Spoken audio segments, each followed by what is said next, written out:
Selamat pagi, perkenalkan saya Suryaming MPD, dosen pada program studi PB PAUD, STKIP Persada Khatulistiwa Sintang. Pada kesempatan kali ini, saya ingin menyampaikan bidang pengajaran yang berkaitan dengan deskripsi mata kuliah ini. Deskripsi mata kuliah ini, yang pertama saya menyampaikan identitas mata kuliah. Mata kuliah yang saya ajarkan salah satunya pada semester ganjil adalah mata kuliah asesmen perkembangan anak usia dini. Bobot mata kuliah ini yaitu 2 SKS dan pertemuan terdiri atas 14 kali pertemuan. Adapun teknik atau strategi di dalam saya menyampaikan mata kuliah ini yang menggunakan teknik DIA, yaitu Delivery, Interaction, and Assessment. Delivery ini sendiri yaitu bagaimana cara saya menyampaikan materi kepada mahasiswa saat perkuliahan, baik itu secara tatap muka maupun secara daring. Kemudian interaction ini sendiri bagaimana cara saya berinteraksi ketika menyampaikan materi dan saat perkuliahan dengan mahasiswa. Adapun interaksinya ini sendiri yaitu dengan adanya diskusi dan tanya jawab, dan ada asesmen. Asesmen ini yang berkaitan dengan sistem penilaian. Pada mata kuliah ini sudah saya sampaikan pada kontrak kuliah pada pertemuan pertama, yaitu pada kontrak kuliah saya sudah menyampaikan bagaimana cara saya menilai setiap pertemuannya dan bagaimana cara saya memberikan ujian tertulis, saya memberikan ujian akhir semester, dan apa saja tugas-tugas yang perlu dikerjakan sehingga mahasiswa bisa mempersiapkan strategi agar mendapatkan nilai yang memuaskan untuk mata kuliah ini.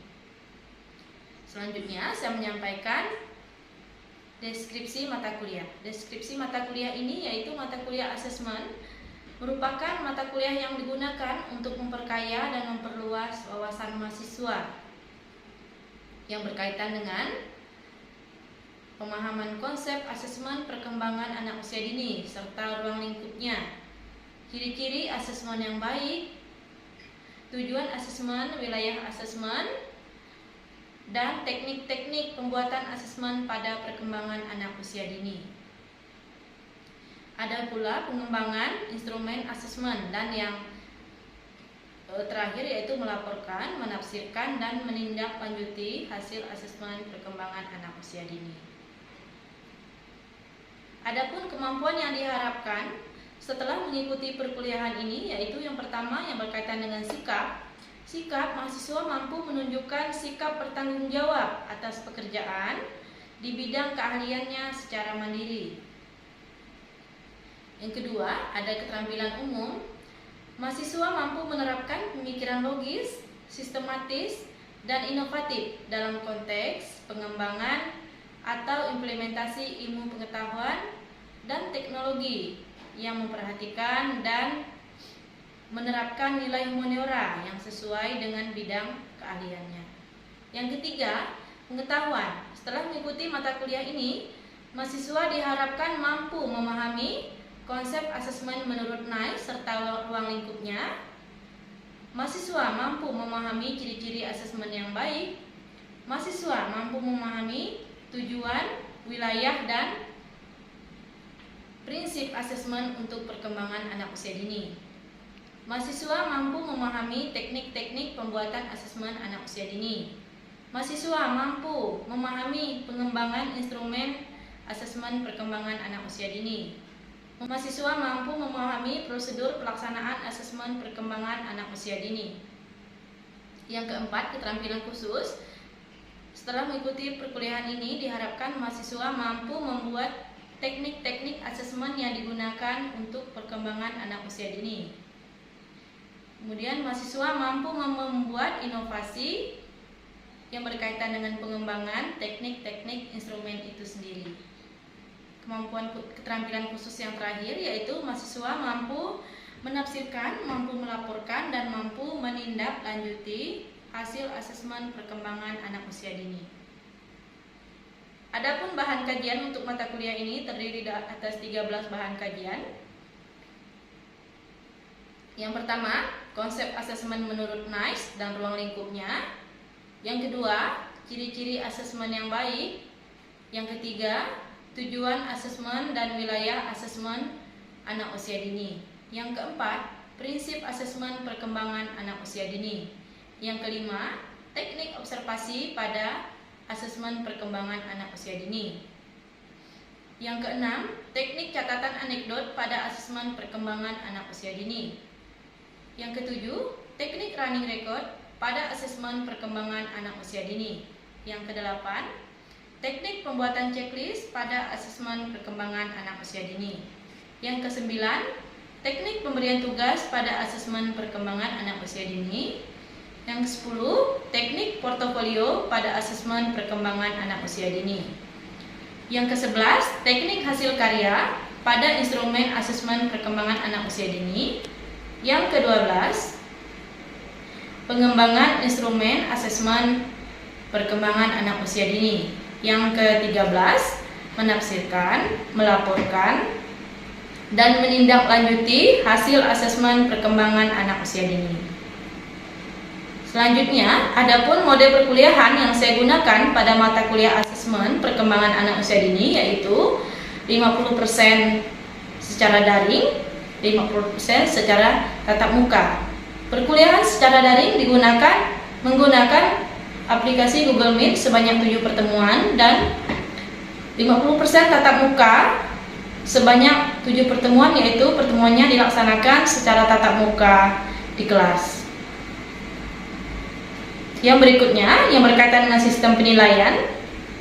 Sistem penilaian yang berkaitan dengan partisipasi di kelas, kehadiran, dan sikap saat mengikuti perkuliahan. Yang kedua, ada presentasi, ada diskusi, ada unjuk kerja, dan ada tugas terstruktur. Sedangkan yang ketiga, ada ujian tengah semester. Ujian tengah semester ini diberikan dengan tes tertulis. Dan berikutnya yang keempat yaitu ada ujian akhir semester. Ujian akhir semester ini berbentuk project based learning. Salam sejahtera untuk kita semua. Selamat pagi, Bu. Apa kabar hari ini? Luar biasa. Sehat ya? Sehat, Bu. Ada yang kurang sehat? Sudah. Sudah makan? Kasihan ya kalau belum makan ya. Jadi kalau kuliah pagi itu harus makan dulu di rumah supaya otaknya mampu bekerja dengan efektif. Kemudian hari ini ada yang tidak masuk? Ada, Bu. Siapa? Cynthia. Cynthia, kenapa Cynthia tidak masuk? Banjir.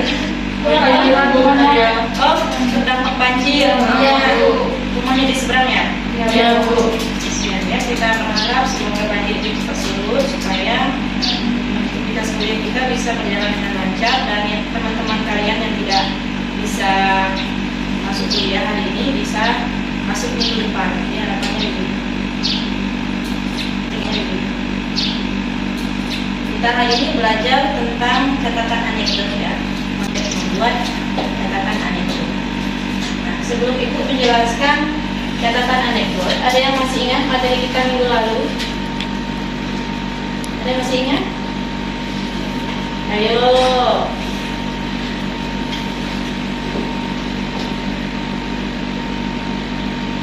Afina? Lupa. Jadi materi kita minggu lalu itu tentang observasi. Nah, apa yang diobservasi? Observasi tentunya kita melakukan pengamatan. Hal apa yang kita amati untuk melihat ketika kita mengasesmen perkembangan anak, tentunya yang kita amati adalah anak itu sendiri yang berkaitan dengan aspek-aspek perkembangan. Sedangkan perkembangan anak ini kita lihat kalau dari teori-teori pertemuan yang pertama kemarin, ada berapa aspek yang diamati?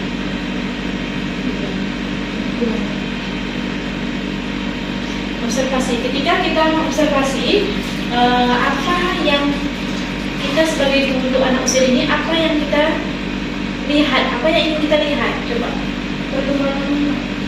perkembangan anak. Nah, perkembangan anak ini apa saja inputnya? Ayo, minggu lalu sudah itu jelaskan. Perkembangan pengetahuan. Perkembangan pengetahuan. Oke, siapa lagi? Perilaku dan sikap. Perilaku dan sikap. Apa lagi? Ayo.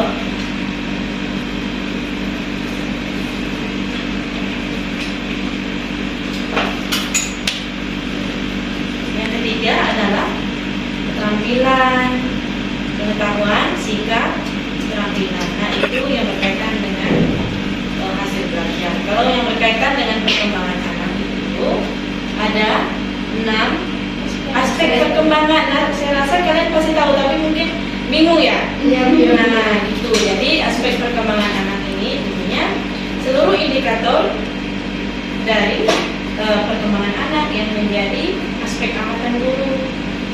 Dari misalnya aspek perkembangan kognitif, aspek perkembangan moral spiritual, aspek perkembangan bahasa.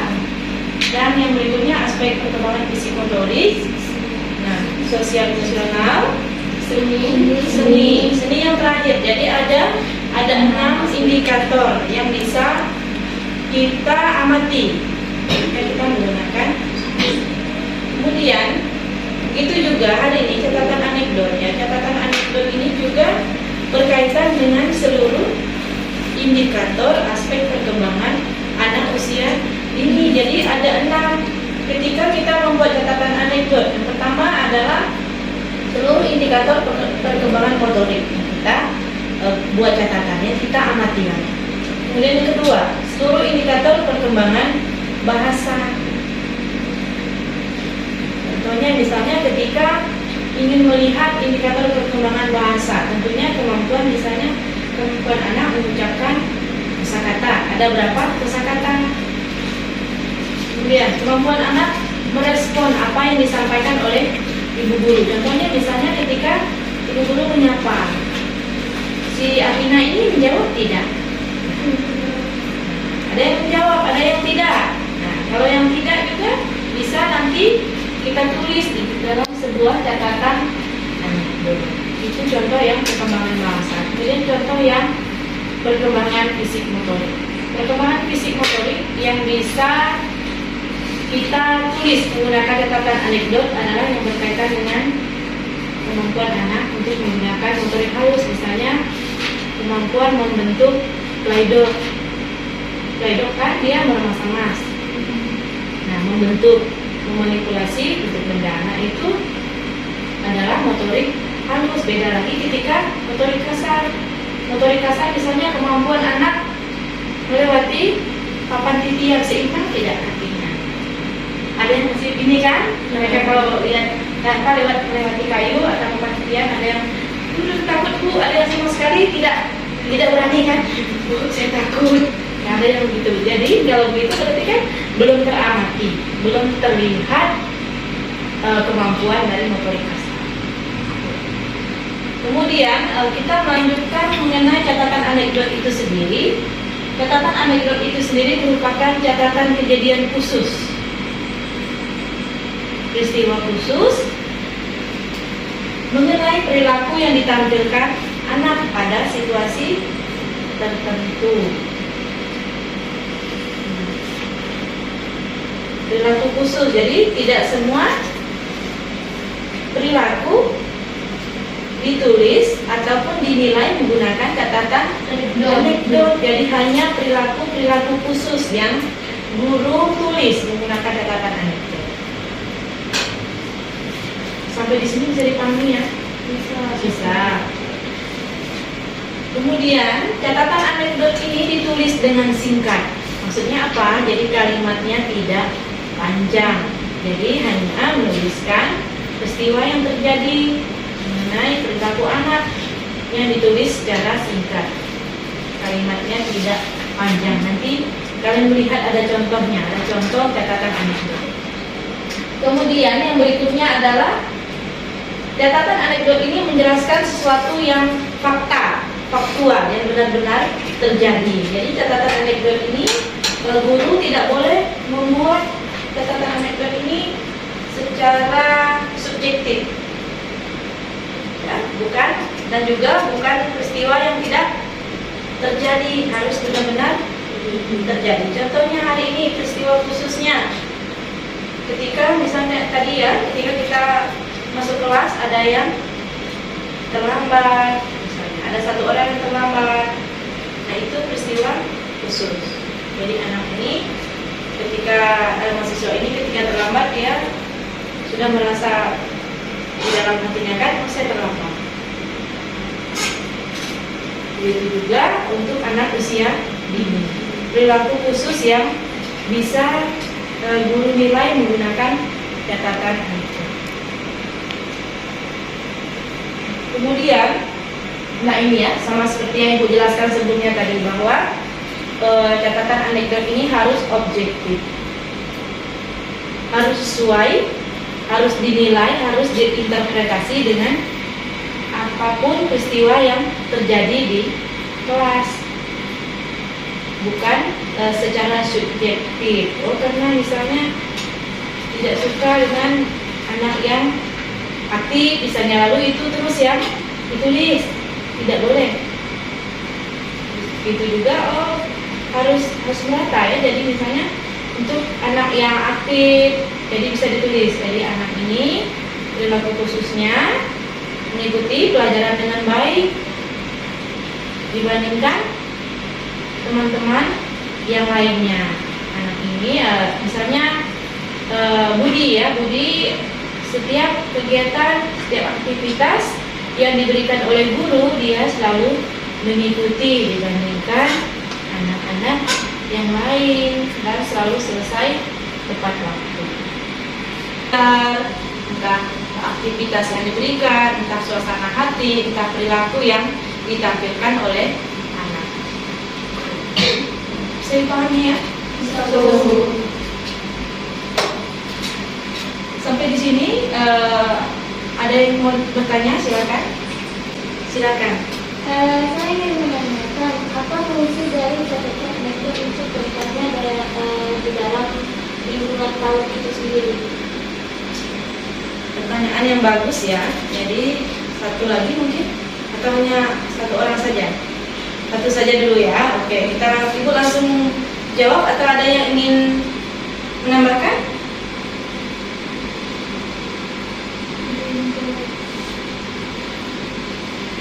Oke, Ibu langsung jawab. Jadi apa gunanya catatan anekdot untuk kedepannya? Tentunya ada gunanya.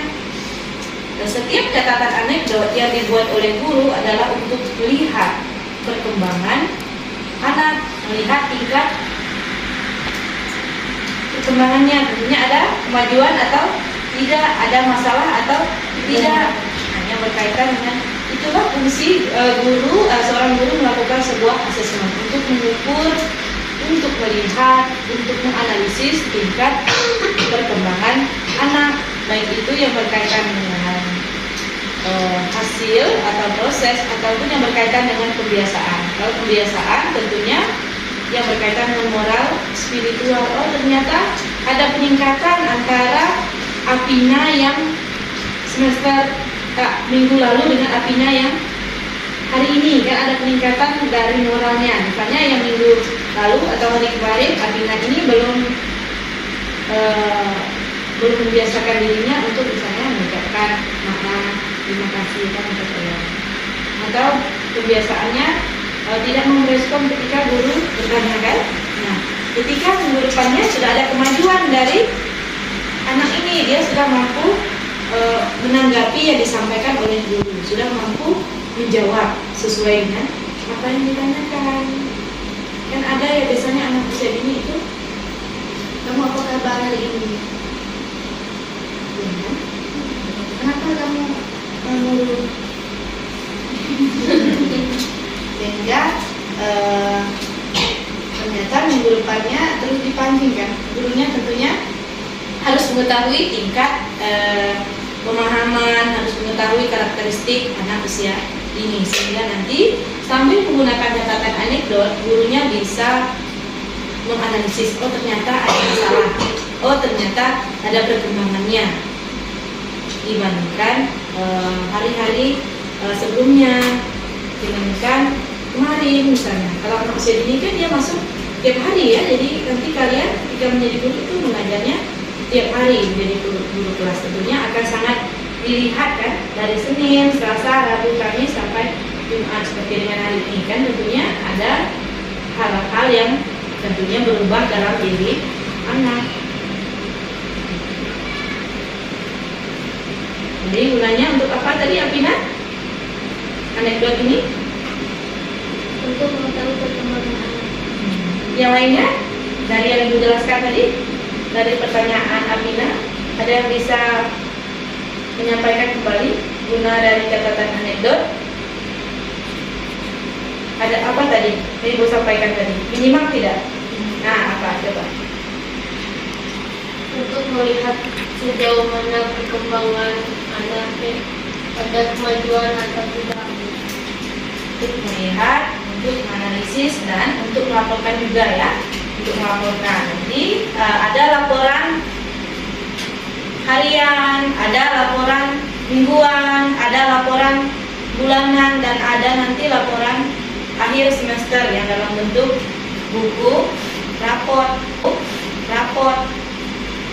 Buku raport tidak bisa langsung ketika satu semester semua hasil penilaian harus guru dokumentasikan yang berkaitan dengan catatan anekdot. Jadi catatan anekdot yang dari 1 minggu, 1 bulan, 2 bulan, 3 bulan, 5 bulan, 6 bulan disimpan oleh guru. Kenapa? Nanti gunanya untuk melaporkan kepada orang tua anak di akhir semester. Makanya contoh.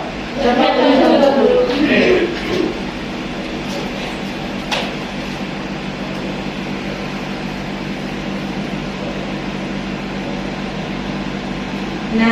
ini dia contoh dari catatan anekdot. Kalian langsung praktek ya, praktek membuat catatan anekdot.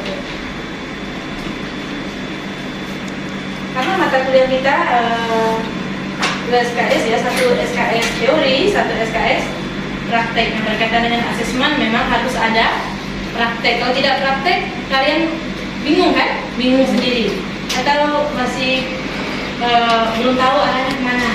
Kalau sampai praktek, setelah mendengarkan penjelasan dan ada contohnya, kalian bisa memahami lebih bagus. Ini silakan.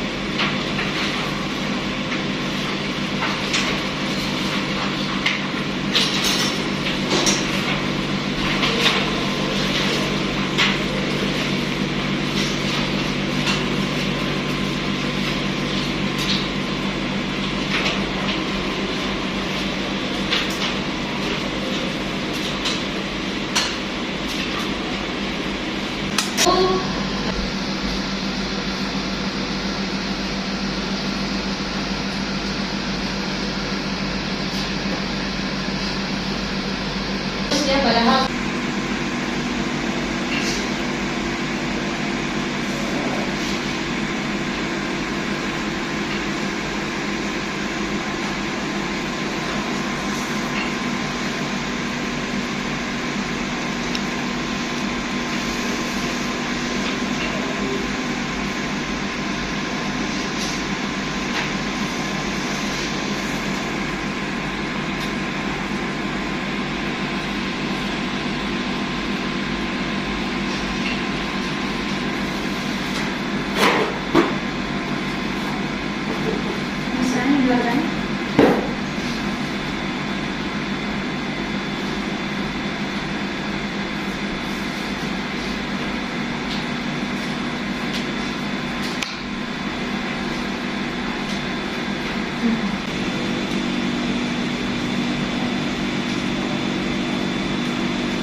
supaya teman-teman yang lain silakan.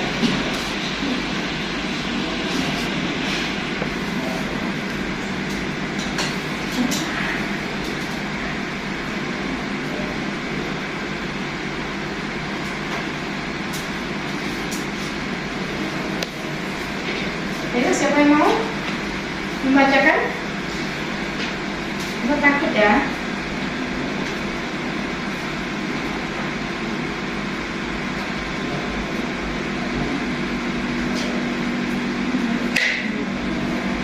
Silakan. Nanti setelah itu satu orang lagi. Contoh, saya akan membacakan catatan anekdot tentang anak yang bernama Cynthia Handayani. Tanggal 19 November 2021, pukul 7.30 sampai dengan 10. Nama anak Cynthia Handayani. Peristiwa tidak konsentrasi dalam belajar, tidak mau mendengarkan penjelasan guru. Tafsirannya, kemungkinan anak ini kurang didikan dari orang tua di rumah. Keterangannya, melakukan kunjungan anak didik peserta didik tersebut ke rumah. Ternyata anak tersebut kurang mendapatkan perhatian dikarenakan orang tuanya sibuk dalam bekerja. Terima kasih. Jadi siapa namanya tadi? Cynthia Handayani. Kamu siapa namanya? Hah? Monika. Terus kalau lupa. Jadi Monika, ketika menafsirkan kita tidak boleh yang berkaitan dengan pendidikan ya. Tidak boleh yang berkaitan dengan pendidikan. Karena itu kan karakter ya. Ini kan ada yang kita. Jadi kemungkinan kurang komunikasi atau kurang kebiasaan itu boleh. Kemungkinan kurang itu diperbaiki sedikit ya. Yang lainnya sudah bagus gitu ya. Oke, satu lagi silakan.